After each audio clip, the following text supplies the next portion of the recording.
بسم الله الرحمن الرحيم. الرحمن علم القرآن خلق الإنسان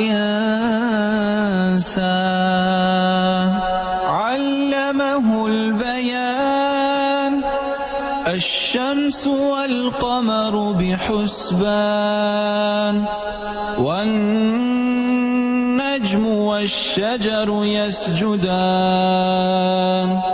والسماء رفعها ووضع الميزان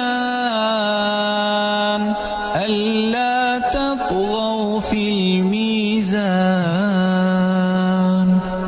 وأقيموا الوزن بالقسط ولا تخسروا الميزان